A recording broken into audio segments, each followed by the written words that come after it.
This is James. My wife's father introduced the man at Christmas dinner. He'll be perfect for your position at the company after you get laid off and divorce. I buttered my roll calmly. How nice. James, did they mention the company is in my name? And the prenup? My wife choked on her wine. You know that feeling when you walk into a room and immediately sense you're about to get royally screwed? Yeah. Well, Christmas dinner at the Pimpton Mansion was giving me those vibes in spades. The whole joint was decked out like Martha Stewart had a nervous breakdown in a Hallmark store. Gold everything. Enough mistletoe to choke a reindeer and a Christmas tree so massive it probably required its own zip code. But all that festive cheer couldn't mask the stench of wafting through the air like cheap cologne at a gas station. I should have known something was up when Gloria actually smiled at me on the drive over. My dear wife hadn't looked at me with anything other than contempt since. Well, hell, I couldn't remember the last time. She'd been acting all sweet and giggly, like she was harboring some delicious secret that she couldn't wait to spill all over the white tablecloth. Red flag number 1 right there. When your spouse starts treating you nice after months of acting like you're a walking case of athlete's foot, you better start watching your back. The dining room was its usual intimidating self. Mahogany table that could probably seat half of Nebraska, crystal chandelier that cost more than most people's houses, and enough silverware to arm a small militia. Richard Pemberton sat at the head of the table like some medieval king holding court, his silver hair perfectly styled and his smile sharp enough to cut glass. The man looked like he'd stepped out of a Ralph Lauren catalog if Ralph Lauren specialized in designing clothes for pompous jackasses. Miranda, Gloria's sister and professional hot mess, was already 3 glasses deep in what I assumed was her liquid dinner. The woman had perfected the art of passive-aggressive alcoholism, managing to insult you while maintaining just enough plausible deniability to claim innocence. Later, she gave me that fake smile she'd mastered. The one that said, "I tolerate your existence, but would happily watch you get hit by a bus." But it was the stranger sitting across from me that really set off my internal alarm bells. Tall, blonde, looked like he'd been manufactured in some Ivy League pretty boy factory. His suit probably cost more than my car, and he had that smug confidence that only comes from a lifetime of having everything handed to you on a silver platter. He kept glancing at Gloria with this weird familiarity that made my skin crawl. Richard cleared his throat, his signature move when he was about to deliver one of his legendary verbal sucker punches. "Everyone, I'd like you to meet James Worthington," he announced, raising his wine glass like he was proposing a toast at his own coronation. "Harvard MBA, excellent family connections." And here came the pause that made my blood pressure spike. "He'll be absolutely perfect for your position at the company after you get laid off and divorced." The words hung in the air like a toxic cloud. For a split second, you could have heard a pin drop in that cavernous dining room. Then the laughter started. First, Gloria's high-pitched giggle that sounded like fingernails on a chalkboard. Then, Miranda's drunken cackle. And finally, Richard's booming gap that echoed off the walls like thunder. They were all looking at me, waiting for the explosion, the dramatic meltdown, the satisfying collapse of my dignity. James had the decency to look uncomfortable. Shifting in his chair like his expensive suit had suddenly turned into a hair shirt. Poor bastard probably didn't realize he'd been invited to witness an execution. But the rest of them, they were eating this up like it was their personal Christmas feast of humiliation. I could feel the heat rising in my chest, that familiar surge of rage that wanted to flip the table and tell them all exactly where they could shove their family legacy. My hand tightened around my butter knife. Not that I was planning anything violent, mind you, but the weight of it was oddly comforting. Instead, I took a deep breath, reached for my roll, and buttered it with the kind of methodical precision that would have made a surgeon jealous. "How nice," I said, my voice so calm and smooth it could have been used as a sleep aid. I took a bite of the roll, chewed thoughtfully, and looked directly at James. The kid was sweating now, probably wondering if he'd accidentally wandered into some weird family intervention. "James, that's quite an interesting proposition. Did they happen to mention that the company is actually in my name?" You know, legally speaking, the laughter died like someone had pulled the plug on a karaoke machine. Gloria's fork clattered against her plate. "Oh, and James," I continued, still maintaining that eerily calm tone that was apparently freaking everyone out. "Did they also mention the prenup? You know, that pesky little document that Gloria signed with such enthusiasm back when she thought I was her ticket to Easy Street." That's when Gloria made her mistake. She tried to take a sip of wine to cover her shock, but her hand was shaking so badly that she ended up choking on it like she was drowning in her own smugness. The coughing fit that followed was so violent, I thought she might actually hack up a lung right there on the imported china. Miranda sobered up real quick, her eyes going wide as dinner plates. Richard's face went through more color changes than a mood ring, settling somewhere between purple and apoplectic. James looked like he wanted to crawl under the table and disappear, probably wondering if he could still catch an Uber out of this nightmare.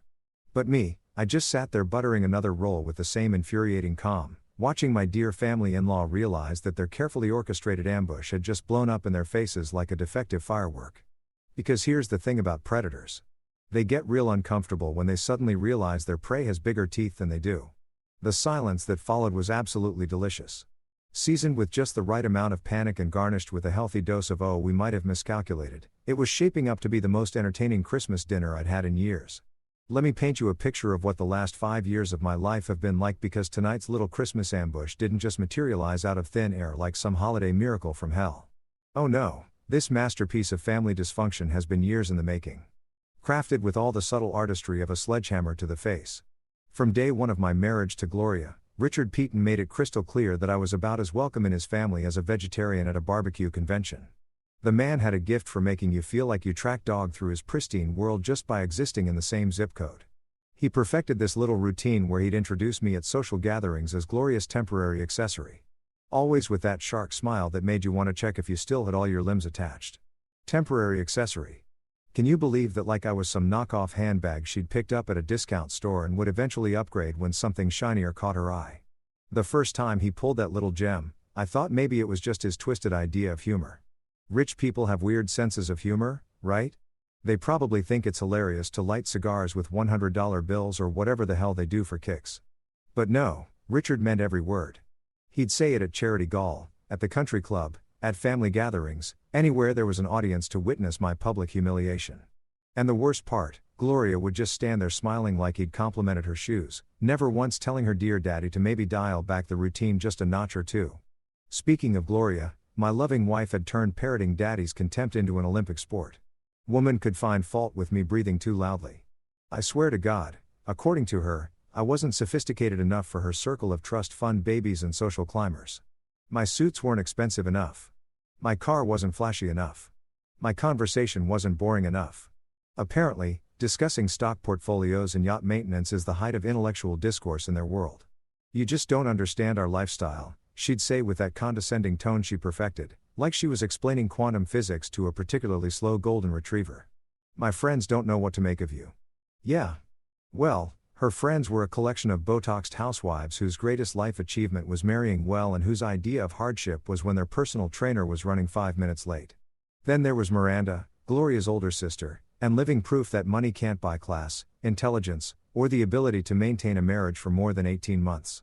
The woman had gone through husbands like most people go through underwear frequently and with minimal emotional attachment. Husband number 1 was some investment banker who apparently lacked vision. Husband number 2 was a real estate mogul who didn't appreciate her creative spirit, which I'm pretty sure was code for he got tired of funding her shopping addiction and weekly spa treatments. But despite her spectacular track record of relationship failures, Miranda somehow felt qualified to offer marriage advice and commentary on my shortcomings as a spouse. You're just not flashy enough for Gloria. She'd slur during her third martini at family gatherings, swaying slightly like a designer-dressed palm tree in a hurricane. She needs someone with more presence. Presence, right? Because nothing says presence like being on your third divorce before you hit 40 and having your daddy pay your credit card bills because you spent your settlement money on a failed jewelry business and a yoga retreat in Bali. But here's what really got under my skin about this whole dysfunctional circus. The sheer audacity of it all. These people lived in a bubble of privilege so thick you could probably bounce quarters off it. Yet, they had the nerve to act like I was the problem. Like I was some charity case they'd graciously allowed into their golden kingdom out of the goodness of their hearts. Richard would hold court at family dinners, pontificating about legacy and breeding and the responsibility that comes with wealth while simultaneously treating me like I was some kind of social experiment gone wrong. He'd make these little comments about how new money, his charming term for anyone who hadn't inherited their fortune from Robert Barron great-great-granddaddies, just didn't understand the weight of tradition. The irony was so thick you could serve it with a fork. Because while Richard was busy lecturing me about tradition and legacy, he was also busy trying to figure out how to get his grubby little fingers deeper into my company's pie. Oh, he was subtle about it, suggesting strategic partnerships and family synergies, but I could see right through as he wanted control, and he figured marrying his daughter was the easiest way to get it. What made tonight different, though, was the sheer brazenness of it all. This wasn't just their usual death by 1,000 cuts routine. This was a full-scale military assault, complete with a replacement candidate sitting at their dinner table like some kind of corporate understudy waiting in the wings. They'd gotten cocky, drunk on their own sense of superiority and the illusion that they held all the cards. They thought they had me cornered, trapped in their web of social expectations and family obligations. They figured I'd just roll over and accept their verdict. Maybe slink away with my tail between my legs in whatever scraps they decided to throw my way out of the goodness of their hearts. But here's what they forgot in all their scheming and plotting. They'd been so busy treating me like the hired help that they'd never bothered to actually read the fine print. They'd been so convinced of their own cleverness that they'd overlooked one tiny little detail. I wasn't some desperate social climber who'd married into their family for access to their world. I brought my own world to the table. Thank you very much. And tonight I was finally going to remind them exactly who was holding the real power in this relationship. Poor James Worthington was starting to look like a deer caught in headlights. If deer wore 1,000 suits and had trust funds, that is. The kid was fidgeting with his napkin, probably wondering what the hell he'd gotten himself into, and whether his Harvard MBA had prepared him for whatever twisted family drama was unfolding around him like some sick soap opera. His perfectly styled blonde hair was starting to show signs of stress sweat, and I was pretty sure he was calculating the distance to the nearest exit. You had to feel sorry for the guy, really. Here he was, probably thinking he'd been invited to some exclusive holiday networking event where he'd smooth with the wealthy elite and maybe land himself a cushy executive position. Instead, he'd walk straight into the Pimpton family's version of Game of Thrones, complete with backstabbing, power plays, and enough toxic family dynamics to fuel a therapist yacht payments for the next decade. Richard, being the master manipulator he was, had clearly painted James a very specific picture of tonight's little gathering. I could practically hear the pitch meeting in my head. All smooth talk and carefully curated half-truths designed to make this whole setup look legitimate. Richard probably sold it as some kind of smooth corporate transition, like I was some failing CEO who'd graciously agreed to step aside for the good of the company. James comes highly recommended. Richard had undoubtedly said in that polished boardroom voice of his, the one he used when he was trying to sell someone a pile of horseshit wrapped in fancy paper. Excellent pedigree, stellar academic record, exactly the kind of fresh blood we need to take the company to the next level.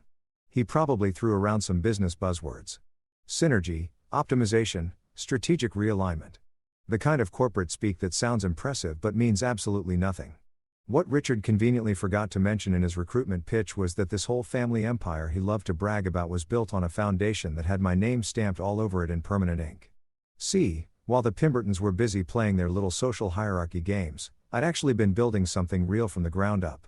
It started with my grandfather's money, not a fortune by Pimpton standards, but enough seed capital to get a decent business off the ground if you weren't an idiot about it.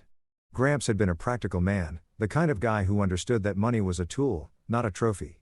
He'd left me enough to either blow on fancy toys and expensive mistakes or invest in something that might actually grow into something substantial. Guess which option I chose? While my future in-laws were busy maintaining their image and attending charity galas where they could see and be seen by other rich people doing absolutely nothing productive, I was grinding it out in a cramped office above a Chinese restaurant, learning every aspect of the business from the ground up. I wasn't above answering my own phones, cleaning my own office, or pulling 18-hour days when a big contract was on the line. The company grew slowly at first. A few small contracts, some modest profits, nothing that would make headlines or impress anyone at the country club. But I reinvested every penny, hired smart people, and focused on actually delivering value instead of just talking about it. While Richard was pontificating about business philosophy at dinner parties, I was building relationships with clients who actually mattered. By the time I met Gloria, the company was already turning serious profit. Not Pimpton-level old money, but enough to catch Richard's attention when he started sniffing around for new investment opportunities. That's when things got interesting because Richard saw my success and immediately started calculating how he could get his hooks into it. The man was smooth. I'll give him that. He didn't come at me with guns blazing, demanding equity or control. Instead, he played the long game. The concerned father-in-law just looking out for his daughter's financial future. He suggested bringing him on as an investor, someone who could provide strategic guidance and help navigate the complexities of scaling a business. "You've built something impressive," he'd said during one of our early conversations, pouring me a scotch that probably cost more than most people's monthly rent. "But there's a difference between building a business and building an empire. I could help you see the bigger picture." What he really meant was that he wanted in on the action, and he figured marrying his daughter was the easiest way to get a piece of the pie. Richard had spent his whole life living off inherited wealth, watching money make money without actually creating anything new. My company represented something he'd never had, the satisfaction of building something from nothing. So he came on board as what he liked to call a strategic partner, bringing his connections, his capital, and his insufferable ego to what had been my lean, efficient operation.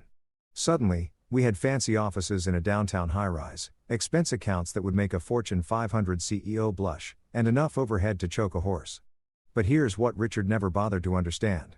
Probably because he'd never actually built anything himself. Legal ownership and operational control are two very different things. He could strut around the office, hold meetings about strategic direction, and impress clients with his silver-haired gravitas, but at the end of the day, every single share of stock, every asset, every contract, and every intellectual property agreement had my name on it. The paperwork was airtight because I'd learned early on that when you're dealing with sharks, you better make damn sure your cage is locked. My lawyers had crafted agreements so bulletproof that even a team of Harvard MBAs couldn't find a loophole, which was ironic considering we currently had one sitting at the dinner table looking increasingly uncomfortable. James was starting to pick up on the subtext, his eyes darting between Richard's increasingly strained smile and my unnaturally calm demeanor. You could practically see the gears turning in his head as he started to realize that maybe, just maybe, this whole situation wasn't quite what it had been presented to be. Gloria had recovered from her wine-choking incident with all the grace of a cat landing after falling off a fence. Technically successful, but not fooling anyone about how smooth the whole process actually was. Her face had returned to its normal shade of entitled pale, and that familiar smirk was creeping back across her lips like oil spreading across water. My dear wife had apparently decided that my little revelation about company ownership was just some kind of bluff, a desperate attempt to salvage my dignity in the face of their perfectly orchestrated coup. She leaned forward in her chair, resting her elbows on the table in a way that would have horrified her finishing school teachers, fixing James with the kind of predatory smile that had probably launched 1,000 bad decisions. "James, you simply must ignore my husband's theatrics," she said, her voice dripping with the kind of false sweetness that could give you diabetes just from listening to it. "He's always been prone to exaggeration when he feels cornered." The condescension in her tone was so thick you could have spread it on toast. This was classic Gloria. Dismiss, deflect, and pretend that reality was negotiable as long as you had enough confidence and the right breeding to back it up. She perfected this technique over years of getting her way through sheer force of privilege. And she wasn't about to let a little thing like facts get in the way of her narrative. "James has the most impressive credentials," she continued, launching into what sounded suspiciously like a sales pitch she'd rehearsed in front of a mirror. "Harvard Business School naturally graduated summa cum laude. His thesis on corporate restructuring in the digital age was simply revolutionary, wasn't it, James?" Poor James nodded along like a bobblehead doll, though I could see the uncertainty flickering behind his eyes like a neon sign in a thunderstorm. The kid was smart enough to sense that something wasn't adding up, but not experienced enough to trust his instincts over the confident assertions of people who clearly moved in circles he aspired to join. "And the connections he brings to the table," Gloria gushed, warming to her theme like a revival preacher getting worked up about salvation, "are simply extraordinary. His family has ties to some of the most influential investment firms on the East Coast. Tell him about the Wellington Group, James." James cleared his throat, looking like he wished he could disappear into his chair cushions. "Well, my father serves on their advisory board," he managed, his voice lacking the confidence you'd expect from someone who was supposedly about to take over a major company. "They specialize in growth capital for mid-market enterprises." "Exactly." Gloria clapped her hands together like she'd just witnessed a particularly impressive magic trick. "Growth capital. That's precisely what we need to take this company to the next level. Isn't that right, Daddy?" Richard nodded sagely, playing his role in this little theater production with the kind of practiced ease that made you wonder how many other families they'd bulldozed with this same routine. "Absolutely, sweetheart. James represents the kind of fresh thinking that can transform a stagnant business into a dynamic growth engine." The irony was so rich it should have come with its own wine pairing. Here they were talking about transforming my stagnant business. The same business that had been consistently profitable for the past 8 years. The same business that had allowed Richard to upgrade his lifestyle and Gloria to maintain her shopping addiction. The same business that was currently funding the very dinner we were sitting at. Miranda, not to be left out of the character assassination, raised her wine glass in a mock toast. To fresh blood, she declared with the kind of drunken enthusiasm that suggested she'd moved well past the point of caring about subtlety. "God knows this family could use some excitement. Things have been positively dreary with all this talk about steady growth and sustainable practices." She made air quotes around the phrases like they were obscene words. "Miranda's right," Gloria continued, apparently emboldened by her sister's support. "James brings exactly the kind of innovative thinking that we've been lacking. He understands the importance of expansion, of taking calculated risks to maximize returns. Don't you, James? The poor bastard was starting to sweat more visibly now, probably realizing that he was being used as a weapon in someone else's war without fully understanding the battlefield. I believe in aggressive growth strategies when market conditions are favorable, he said carefully, like he was walking through a minefield in the dark. See, Gloria turned to me with triumph written all over her face. That's the kind of vision that could really put us on the map. No more of this conservative smalling approach that's been holding us back. Small inking approach.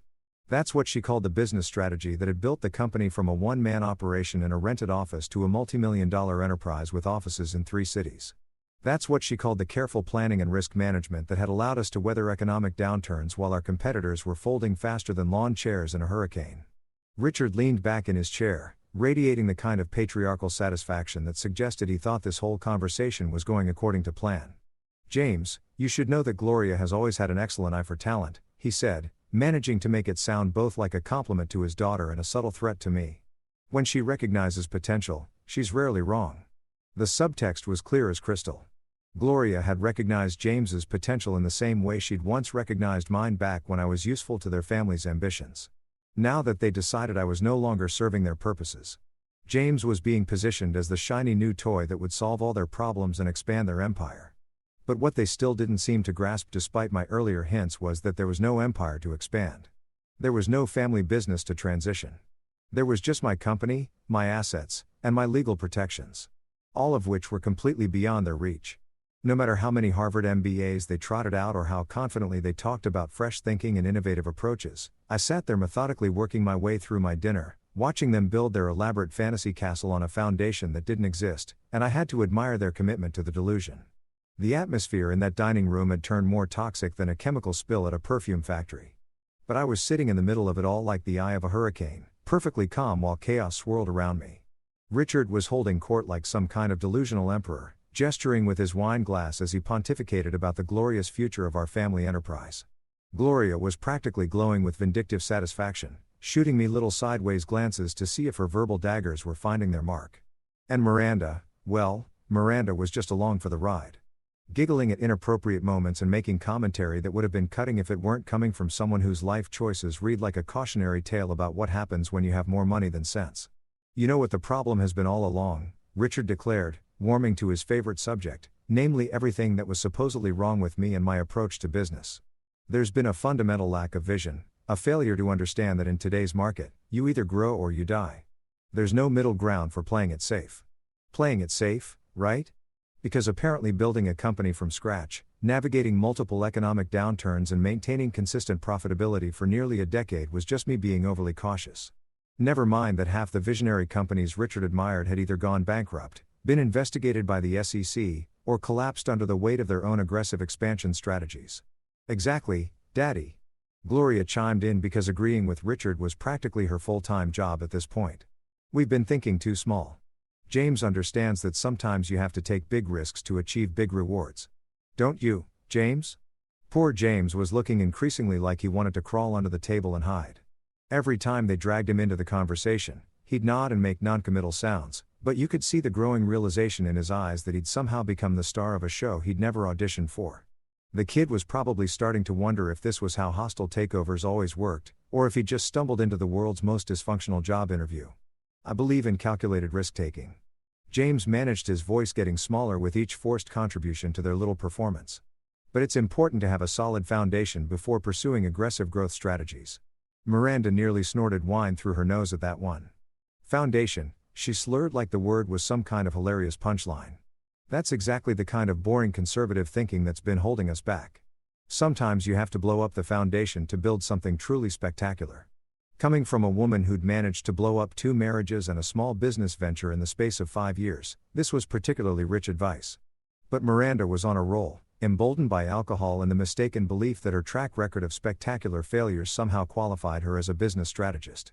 Richard nodded approvingly at his older daughter's contribution, as if she'd just delivered some profound wisdom instead of drunken rambling. Miranda makes an excellent point. Sometimes disruption is necessary for transformation. You can't make an omelet without breaking a few eggs. The corporate clichés were flying thick and fast now. Each one more meaningless than the last. These people talked about business like they'd learned everything they knew from motivational posters and airport bookstore bestsellers. They had the vocabulary down pat, but absolutely no understanding of what any of it actually meant in practice. The thing is, Gloria continued, clearly enjoying herself now. We've been held back by someone who's more interested in preserving the status quo than seizing opportunities. Someone who thinks steady growth is more important than market domination. The way she said steady growth made it sound like some kind of personal character flaw, like being responsible with money, was a sign of moral weakness. This from a woman who'd never held a real job in her life, whose idea of financial planning was making sure her credit cards had enough available balance for her next shopping spree. But that's all going to change now, Richard announced with the kind of confidence that only comes from being completely divorced from reality. With James on board, we'll finally have the leadership we need to reach our full potential. Real leadership with the vision and courage to make the tough decisions. Real leadership. The implication was clear. I wasn't real leadership, just some kind of placeholder who'd been keeping the seat warm until the right person came along.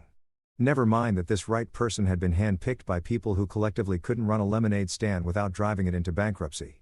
I kept my mouth shut and continued eating, letting them build their elaborate fantasy while I mentally catalogued every word, every implication, every casual insult. They thought my silence meant defeat, that I was finally accepting the inevitable.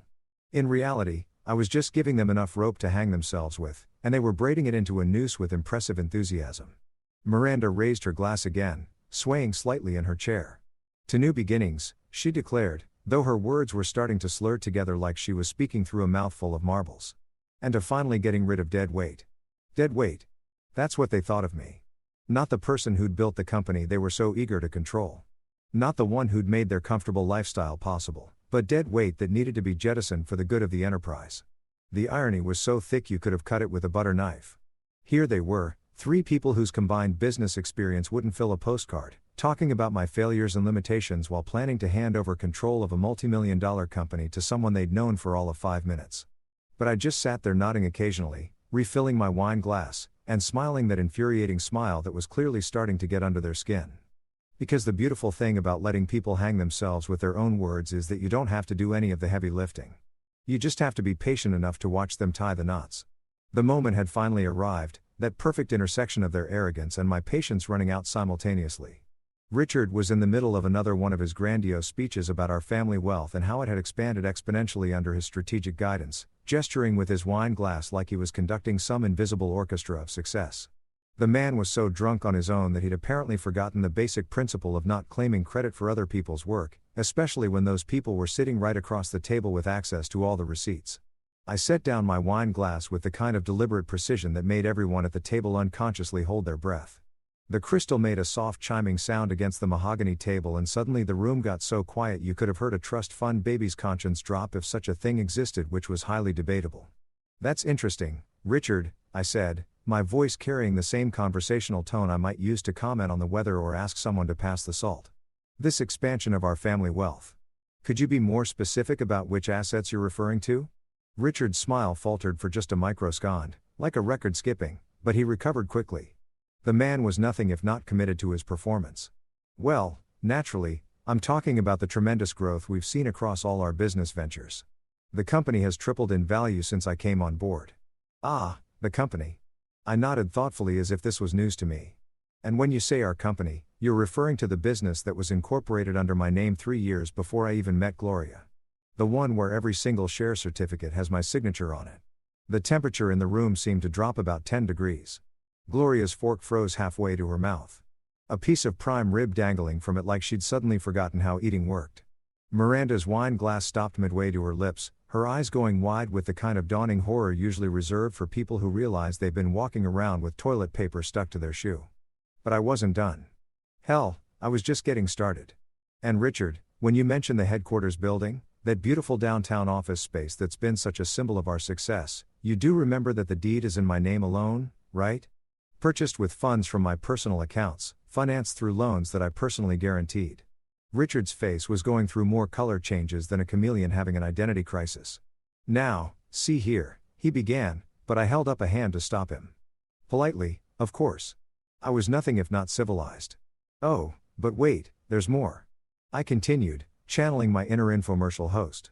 Those patents that Miranda was bragging about to James earlier, you know, the ones that form the backbone of our technological advantage, those were developed by the R&D team I hired using equipment I purchased in facilities I own. And before you ask, yes, every single patent application lists me as the primary inventor and owner. James was looking back and forth between us like he was watching the world's most expensive tennis match. Probably wondering if his LinkedIn profile was up to date in case he needed to start job hunting again real soon. The poor bastard was finally starting to understand that he hadn't been invited to a corporate transition meeting. He'd been cast as an unwitting extra in someone else's revenge fantasy. Even those offshore accounts that you've been so proud of, I pressed on. Really hitting my stride now. The ones holding our diversified investment portfolio. Well, guess whose social security number is on every single one of those account applications? The silence that followed was so complete it had its own gravitational pull. You could practically see the gears grinding in their heads as they tried to process what I was telling them. For years, they'd operated under the assumption that marriage meant merger. That saying I do had somehow magically transformed my assets into community property right for the taking. Miranda was the first to break her voice, coming out as barely more than a whisper. But the lawyers said a yes, the lawyers. I smiled, and it wasn't a particularly nice smile. Your lawyers said a lot of things, didn't they? Unfortunately, they were operating under some fundamental misunderstandings about how my business was structured. You see, when you build a company from scratch and you're paranoid enough to protect every asset with separate legal entities, trusts, and ironclad incorporation documents, things get a bit more complicated than your average rich family merger. Richard tried to rally, his voice gaining volume as if sheer force could somehow change the legal reality. This is ridiculous. You can't simply claim ownership of everything. There are partnership agreements, investment contracts, signed documents. You're absolutely right. I agreed cheerfully. There are signed documents, lots of them, actually. Every single one of which clearly states that your role in the company is strictly advisory with no ownership stake, no voting rights, and no claim to assets in the event of exactly what's happening right now. Gloria finally found her voice, though it came out about 3 octaves higher than usual. This is impossible. The prenup covered business assets acquired during the marriage. The prenup covered assets acquired during the marriage, I corrected gently. But since the company, the building, the patents, and about 90% of our current assets were established before our marriage, they fall under the separate property clause. You know, the one your own lawyer explained to you before you signed it, the one you said you understood completely. The beautiful thing about thorough documentation is that it's very hard to argue with when every contract is signed, witnessed, notarized, and filed in triplicate. People's memories of what they thought they agreed to become somewhat irrelevant. James cleared his throat nervously. Perhaps I should go, he suggested, probably calculating how quickly he could call an Uber and disappear from this nightmare. Nonsense, James, I said warmly. You should stay for dessert. I think you'll find the rest of this conversation quite educational. The look on Gloria's face was priceless, like someone had just told her that her platinum credit card had been declined at Tiffany's. But I wasn't finished with my little Christmas presentation. Oh, no. We were just getting to the good part. The piece to resistance that would make this holiday dinner one for the family history books. See, while they'd been busy planning my professional funeral, they'd gotten sloppy about covering their own tracks, and I'd been a very attentive student of their careless behavior. But you know what, Gloria? I said, settling back in my chair like I was about to tell a particularly amusing anecdote. Since we're being so honest about everything tonight, maybe we should clear the air about some other little details that have been bothering me lately. The way her eyes narrowed, told me she knew exactly where this was heading. But she was trapped now, committed to playing out this scene in front of her family, and poor James, who was looking more and more like he regretted every life decision that had led him to this moment. I couldn't help but notice how busy you've been lately, I continued conversationally. All those important business lunches, all those afternoon meetings that run so terribly long. You've been practically devoted to your schedule. Richard leaned forward, probably sensing that the conversation was about to take another sharp turn into territory he hadn't prepared for. What exactly are you implying? He demanded, though his voice lacked the commanding authority he'd been wielding earlier. Oh, I'm not implying anything, Richard. I'm about to state some facts, actually. Very specific. Very well-documented facts. I reached into my jacket pocket and pulled out my phone, setting it on the table like I was laying down a royal flush. See, when your spouse starts having mysterious afternoon appointments 3 times a week, a reasonable person might get curious about where all that time is being spent. Gloria's face went from pale to gray, like someone had just drained all the blood out of her body through a straw. You've been spying on me, she whispered, though it came out more like an accusation than a denial. Spying is such an ugly word, I replied, enjoying the way she flinched. I prefer to think of it as taking a healthy interest in my wife's well-being. After all, When someone starts spending every Tuesday, Thursday, and Friday afternoon at the St. Regis Hotel, ordering room service for two, and charging it all to a credit card that's mysteriously linked to our joint checking account. A loving husband might start to worry. The silence that followed was so profound you could have held a seance in it. Miranda's wine glass slipped from her fingers and shattered against her plate, sending pieces of crystal scattering across the table like tiny glittering accusations. James looked like he was mentally updating his resume and wondering if his old college roommate was still hiring at that investment firm in Denver. You see the thing about the St. Regis? I continued, warming to my theme like a prosecutor who just found DNA evidence, is that they're very thorough with their record keeping. Excellent customer service, really. When I called to inquire about my wife's frequent visits, they were more than happy to confirm the dates, times, and even the room numbers. Apparently, Gloria has been quite the regular customer. Gloria tried to speak but only managed a strangled sort of choking sound that might have been words if words could die of embarrassment. And here's where it gets really interesting, I said, pulling up something on my phone with the casual air of someone showing vacation photos. Because when I started looking into the credit card statements, just basic financial housekeeping, I discovered some fascinating patterns. Not just the hotel charges, but the shopping trips that always seem to happen right after those long lunch meetings. Very expensive shopping trips. Actually, Richard's face was now roughly the color of the burgundy wine staining the tablecloth from Miranda's dropped glass. "This is preposterous," he sputtered, though his protest lacked any real conviction. "You can't just but I can," I interrupted smoothly. "Because you see, when someone uses a joint credit card to fund their extracurricular activities, both account holders have access to all the transaction details. Amazing what you can learn from a few months of visa statements and hotel receipts." I swiped to another screen on my phone, holding it up so everyone could see the evidence I'd been collecting like a dedicated scrapbooker of infidelity. For instance, did you know that Gloria has been treating herself to some very expensive lingerie from La Pera? Curious choice for someone who's been claiming she's too tired for any kind of intimate relations at home. Gloria finally found her voice, though it came out as more of a squeak than actual speech. "How dare you humiliate me like this?" "Humiliate you?" I laughed, and it wasn't a particularly pleasant sound. "Sweetheart, I'm not humiliating you. I'm just sharing some interesting financial data with the family. After all, transparency is so important in family businesses, don't you think?" Miranda was now openly gaping at her sister, her alcohol fog brain finally processing what was being revealed. "Gloria, you didn't," she started, then trailed off as the implications hit her like a brick to the face. "Oh, but she did," I confirmed helpfully. 3 times a week, like clockwork. Always the same suite. Always charged to our joint account. Always followed by shopping trips that would make a Kardashian blush. Very predictable schedule, actually. Quite romantic in its own way. James was now actively trying to sink into his chair, probably wishing he could activate some kind of ejector seat and launch himself directly out of the dining room and into the safety of witness protection. "And the best part," I continued because I was really enjoying myself now, "is that I have timestamps, photographs of credit card receipts, and even some interesting text message screenshots that Gloria accidentally copied to our shared iCloud account. Modern technology is just wonderful for maintaining accurate records, don't you think?" The devastation on their faces was more satisfying than anything we'd been served for dinner. If I thought Gloria's face had been entertaining when I dropped the affair bombshell, it was nothing compared to watching Richard's expression as I shifted my attention to him. The man went through more color changes than a sunset, cycling from his usual arrogant pink to a sickly yellow that made him look like he'd been dining exclusively on expired mayonnaise for the past month. See, while Gloria's little extracurricular activities were personally insulting, Richard's financial shenanigans were about to become legally problematic, and he was smart enough to know it. "Now, Richard," I said, setting my phone down and giving him my full attention like a cat that had just spotted a particularly fat mouse. "Since we're having such a productive conversation about transparency and accountability, maybe we should discuss some of your recent business expenses." The old man's Adam's apple bobbed like a fishing lure in choppy water. He tried to maintain that patrician composure that had served him so well over the years. But sweat was starting to bead on his forehead despite the dining room's perfect climate control.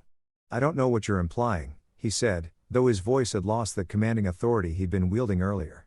Now he just sounded like a man trying to convince himself that the walls weren't closing in. "Oh, I'm not implying anything," I replied cheerfully. "I'm about to lay out some very specific facts about how you've been treating the company expense account like your personal piggy bank. See, the beautiful thing about modern accounting software is that it tracks everything.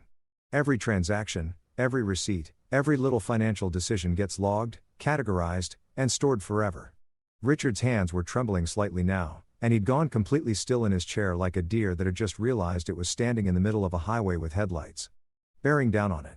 Miranda was staring at her father with growing horror, probably starting to understand that this Christmas dinner was turning into the kind of family gathering that ends with lawyers and possibly federal investigators.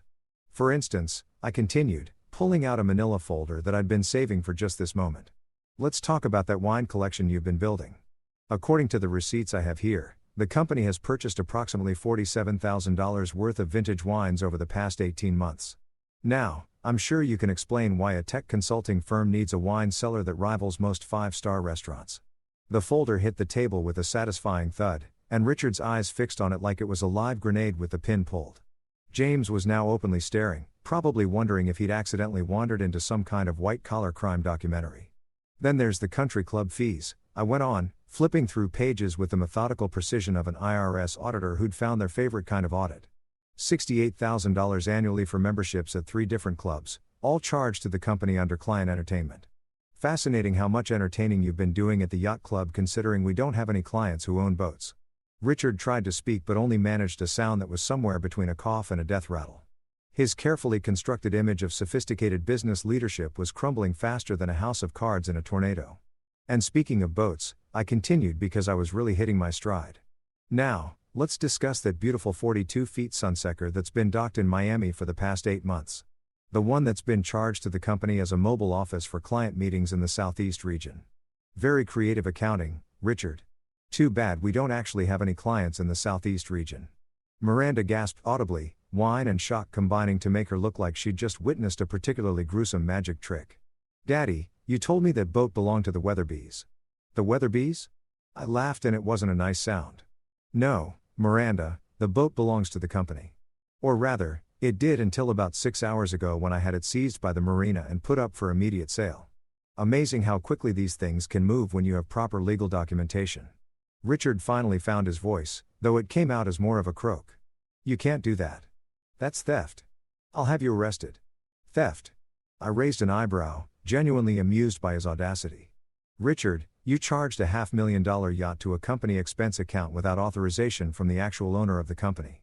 If anyone's going to be talking to law enforcement about theft, it's probably not going to be me. The implications were hitting him now like a series of slaps to the face. His mouth opened and closed silently, probably running through all the possible legal ramifications of what he'd been doing. Corporate fraud, embezzlement, misappropriation of funds. The charges were stacking up like poker chips, and he was holding a losing hand. But wait, there's more, I said, channeling my inner game show host again. Let's talk about those consulting fees you've been paying yourself. $30,000 a month for strategic advisory services. That's interesting math considering you show up to the office maybe twice a week and spend most of that time playing golf with your buddies or reading the Wall Street Journal in your office. James was now actively trying to disappear into his chair, probably calculating how fast he could get to his car and drive directly to the nearest FBI field office to offer his services as a witness. Gloria was staring at her father with a mixture of horror and dawning realization that her comfortable lifestyle was about to come crashing down around her ears. The really beautiful part, I continued, savoring every word like fine wine, is that I have documentation for all of it. Bank statements, receipts, email authorizations that you forged using company letterhead, even some interesting voice recordings from board meetings where you discussed reallocating resources for maximum strategic impact. Richard's face had now achieved a shade of gray that suggested his cardiovascular system was having some serious disagreements with his current stress levels. This is impossible, he whispered. The lawyers reviewed everything. The board approved. The board approved what you told them. I interrupted. Unfortunately for you, what you told them and what you actually did were two very different things. And since I happen to be the majority shareholder and CEO, I've been having some very interesting conversations with both my lawyers and some folks at the federal level who take a dim view of corporate financial irregularities. The explosion, when it finally came, was more spectacular than I could have hoped for. It started with Gloria, who apparently decided that screaming was the appropriate response to having her entire world systematically dismantled over Christmas dinner. Her voice reached a pitch that probably violated several noise ordinances and definitely threatened the structural integrity of the crystal chandelier hanging overhead. "This is insane," she shrieked, her carefully applied makeup now streaking down her face like watercolors in a thunderstorm. "You can't just destroy our family because you're having some kind of midlife crisis. This is our life, our money, our future. The possessive pronouns were flying fast and furious, which was ironic considering we just spent the better part of an hour establishing that none of it was actually ours in any legal sense. But Gloria had never been one to let facts interfere with her emotional outbursts, and tonight was clearly not going to be the exception to that rule. "Your money?" I asked mildly, which only seemed to fuel her hysteria. "Gloria, sweetheart, you haven't earned a dime in your entire adult life. The closest you've come to generating income was that time you sold your old Hermes bags on eBay, and even then, you lost money because you forgot to factor in shipping costs." Miranda chose that moment to join the chorus. Her wine-soaked brain finally processing the full scope of what was happening. She started crying. Not the delicate, photogenic tears of a movie heroine, but the ugly, snotty sobbing of someone whose comfortable delusions were being shattered with surgical precision. "But what about the family reputation?" she wailed, apparently under the impression that their reputation was something worth preserving. "What will people say when they find out about all of this? What will people say?" I repeated, genuinely curious about her priorities. "Miranda, your family's reputation is about to be the least of your problems. When the IRS starts auditing Richard's tax returns and the FBI begins investigating corporate fraud charges, I'm pretty sure social standing is going to take a backseat to avoiding federal prison time." That's when Richard finally lost whatever remained of his composure. The man who'd spent years lecturing me about dignity and proper behavior started bellowing like a wounded bull, his face turning purple as spittle flew from his mouth. "You ungrateful bastard," he roared, pounding his fist on the table hard enough to make the china rattle.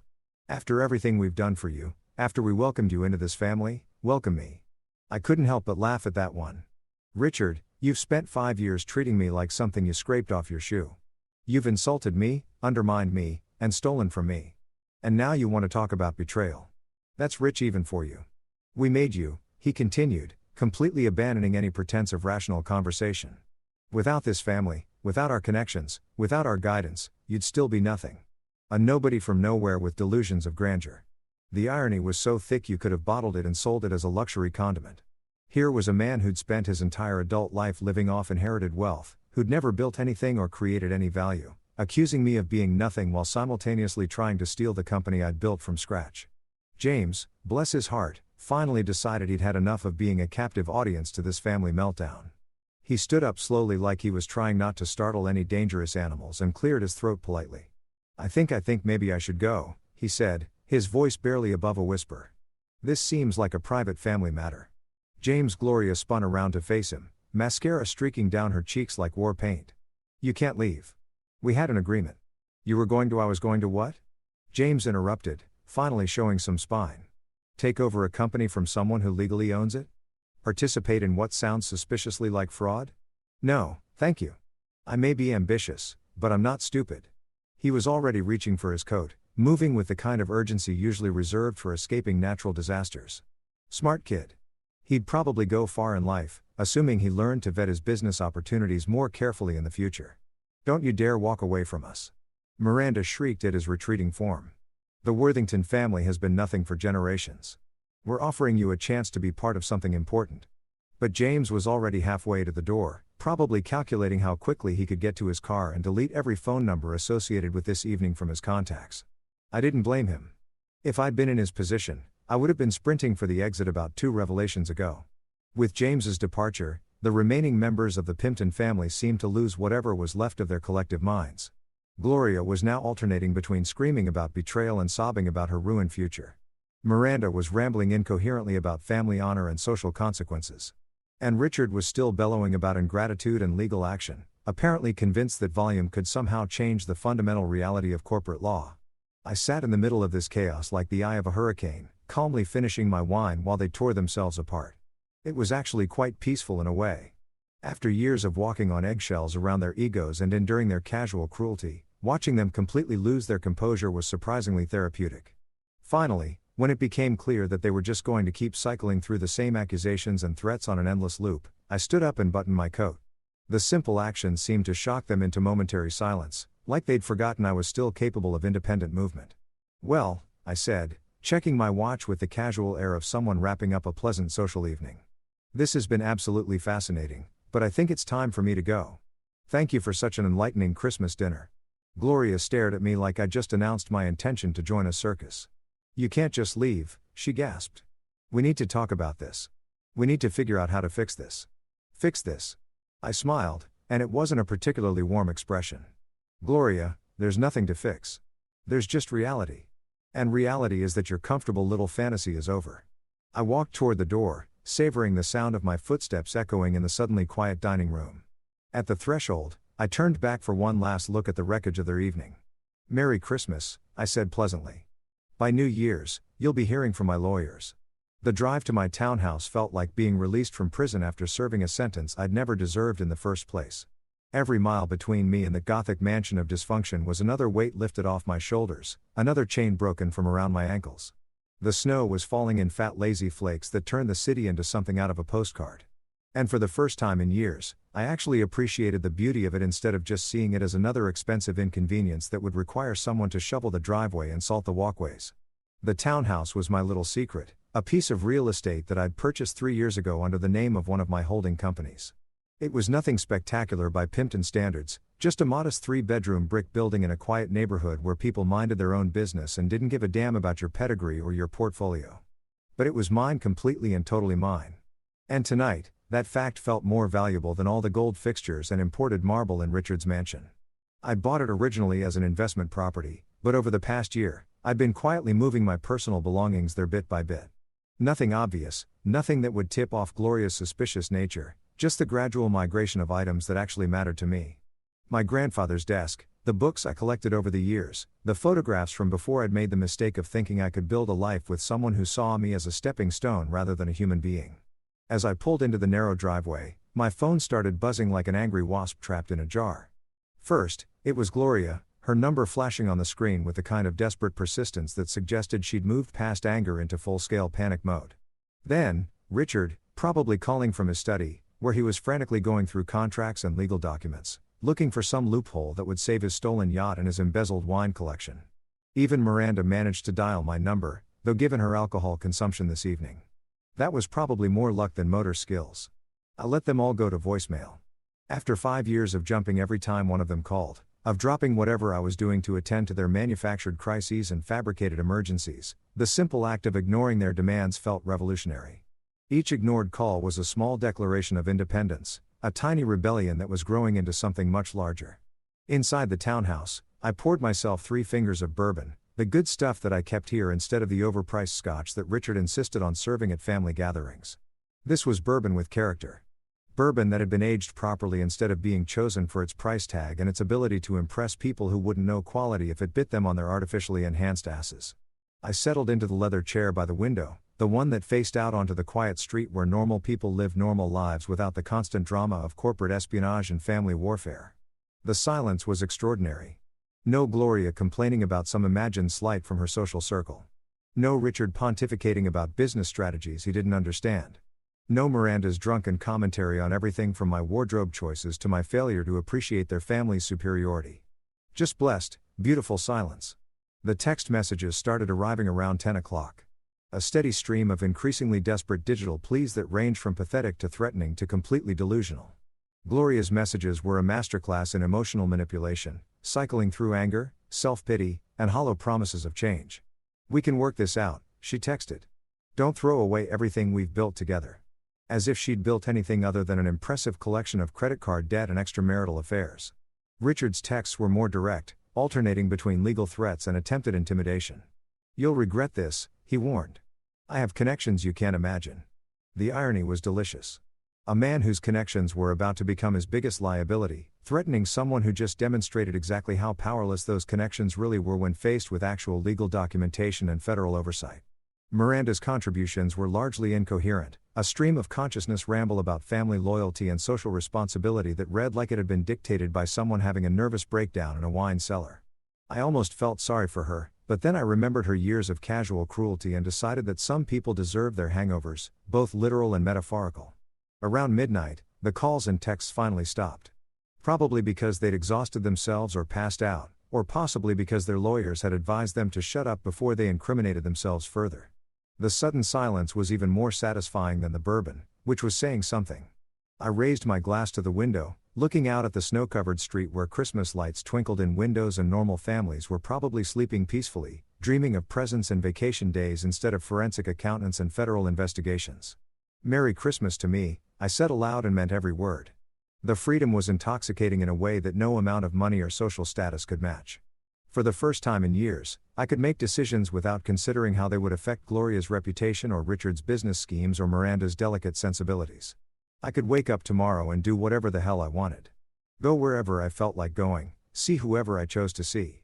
The company was mine legally and completely protected by contracts so airtight that even a team of Harvard lawyers couldn't find a crack.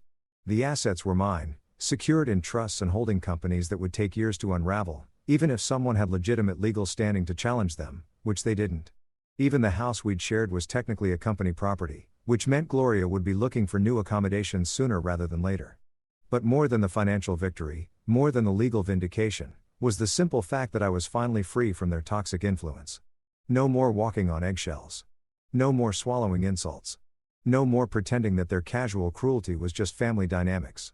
I could be myself again, whoever that turned out to be. After years of trying to fit into their impossible expectations, as I finished my bourbon and prepared for the first peaceful night's sleep I'd had in years, I couldn't help but smile at the irony. They tried to give me the gift of humiliation, but instead they'd given me something far more valuable. The motivation to finally cut myself free from their web of manipulation and control. Freedom, it turned out, was the best Christmas present I'd ever received.